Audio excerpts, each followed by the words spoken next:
Hello students, today we are going to study ionic equilibrium, okay? Totally the next part of equilibrium. Initially we had studied about chemical equilibrium, now we are going to study about ionic equilibrium. Okay, so if we talk about any substance, okay, by how it conducts the electricity, okay, it is of two types, non-conductor and conductor, okay.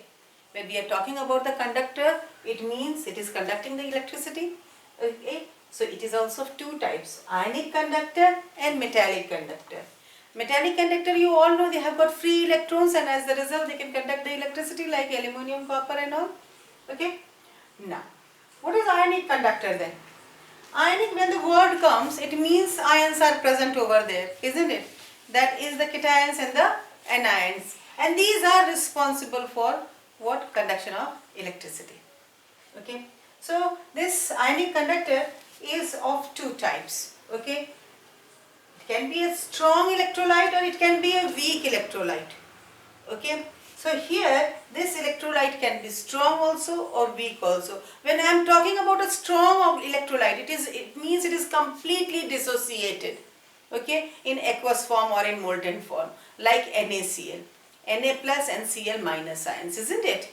And when we are talking about weak electrolytes, it means it is partially ionized, okay, and it can be in equilibrium position.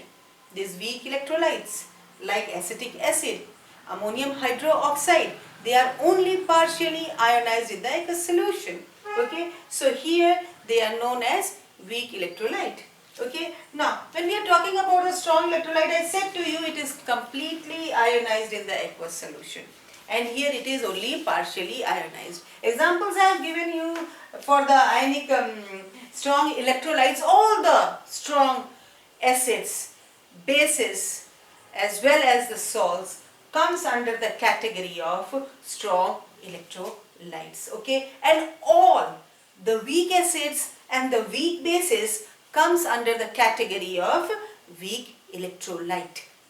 So now let us study about the acid, bases and salts. Right now I said to you, if it is a strong electrolyte, it will consist of strong acid, strong base and salts, strong salts, okay, salts will be consisting of.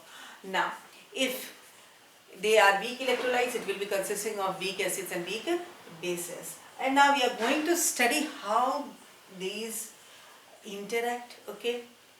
Like if we say about any acid, if I say it is hydrochloric acid, okay, and if I say it is acetic acid, difference is there, isn't it? One is totally dissociated, another is partially dissociated, okay. Like that of bases also. If I say sodium hydroxide and if I say ammonium hydroxide, naturally sodium hydroxide is easily dissociated, totally dissociated, and ammonium hydroxide is only partially dissociated. When we talk about the salts, they also dissociate in some solvents. Like for example, if we are taking NaCl, okay, so if we are taking NaCl, when it is in a solid form, what happens, these positive ions of the sodium is is covered, or it is being it consists of the negative ions, and all are in cluster form, okay. But what happens, as soon as I keep this NaCl in water, water is a universal solvent, okay. Why it is universal solvent? Because many of the substances can dissolve in water, okay. Now here NaCl, when it is dissolved in water, what happens, these are this Na plus and Cl minus ions gets dissociated. How do they get dissociated? Actually water molecules are present, okay. What does this do? This Na gets attached to these O negative ions because oxygen is negatively charged, okay, and here this chlorine gets attached to the positively hydrogen ions, and this is how they remain in water, okay, and when it is dissolved in water, okay. So here if we are talking about the extent of ionization, how much the ionization can take place if a salt is being dissolved in any solvent, or we can say mainly what, water, because water is the universal solvent, okay. So here The extent of ionization depends upon the extent of solvation. It means how easily these salts, when dissolved in water, can form the solution. Okay, now, and second is the strength of bond. Okay, how tightly or loosely the bond is present, in that also what this extent of ionization depends. Okay, now, so what is dissociation? Actually it is the process of separation of ions in case of what? Water, which is the universal solvent. Okay, now we will be studying about the concepts of this acid, bases and salts. So we are going to study Arrhenius concept of acid, bases and salts. Okay, number of concepts have been given for acid and bases. Okay, the first concept which we are studying is the Arrhenius concept of acid and bases. And okay, so acids, what are acids? Okay, they are the substances that dissociates in aqueous solution to give H plus ions. Okay, so all the acids, if it is present in the aqueous solution, it dissociates to give H plus ions. Like for example, HCl, this is hydrochloric acid. In presence of aqueous water, in presence of water, it dissociates into H plus and Cl minus ions. So this is a strong acid. Why this is a strong acid? Because here H is totally completely dissociated, okay, to H plus ions. So this is a strong acid. We can take an example of a weak acid also, like CH3COOH. Okay, this is what acetic acid, in the presence of water or in aqueous solution, it dissociates into CH3COO minus plus H plus ions. So what happens here? We are seeing 4H is present, but only one is being dissociated. Okay, so this is a weak acid. So this is the Arrhenius concept for acid. Okay, so now we will be studying Arrhenius concept of bases. Okay, here in case of bases, the substance that dissociates to give OH minus ions in aqueous solution are known as what? Bases, according to Arrhenius concept. So here taken an example of sodium hydroxide in the presence of water. Okay, it breaks up into Na plus and OH minus ions. Okay, so this is a example of a water, a strong base. It is being totally dissociated into OH minus ions, isn't it? Here it is being all H and all O is being dissociated into what? Into OH minus ions. So we are studying now Bronsted-Lowry concept of acid and bases. Okay, according to Bronsted-Lowry concept of acid and bases, an acid is a substance which can donate a proton. It means it can give out H plus ions.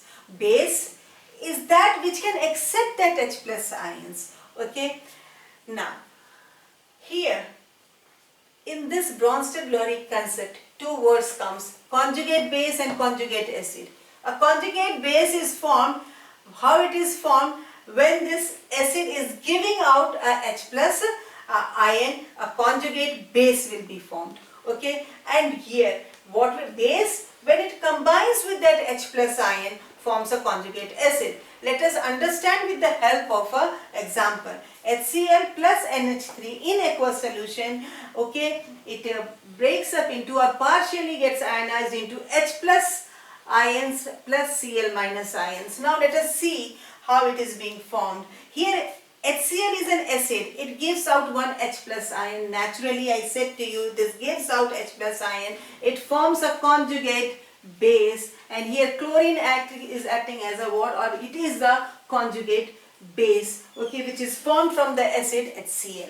Okay, now NH3, ammonia is a base. It has taken this H plus ions. Okay, and naturally now when it has taken this H plus ion, I said to you, base plus H plus ions forms the conjugate acid. So here it is forming what? NH4 plus ions, which is a acid. So this is known as conjugate acid, and this a conjugate base. Okay. So this is about the Bronsted-Lowry theory. Yes, there are limitations also, advantages also of this theory. Okay. So, we have studied about the Bronsted-Lowry concept of acid and bases. Okay, what are the advantage of this concept? Okay, actually it can show the basic character of the compounds like sodium carbonate and ammonia. Okay, it could explain that why these compounds are basic in nature. Okay, initially only we could see about the acid and bases only till the molecular level, but ionic level also it is explaining this Bronsted-Lowry concept of acids and bases. Okay, now it could explain the acid base reactions in a non-aqueous medium also. It was not that yes, aqueous medium should be present. If it is non-aqueous medium also, it could explain the reaction. Okay, and it could say the reaction between or explain the reaction between acid and base, like we have seen right now. In that we had not used water. Now limitations. What is the limitations of this Bronsted-Lowry concept of acid and bases? It could not explain what the acidic character of carbon dioxide, sulfur dioxide, okay, sulfur trioxide. It could not explain why these gases are acidic in nature.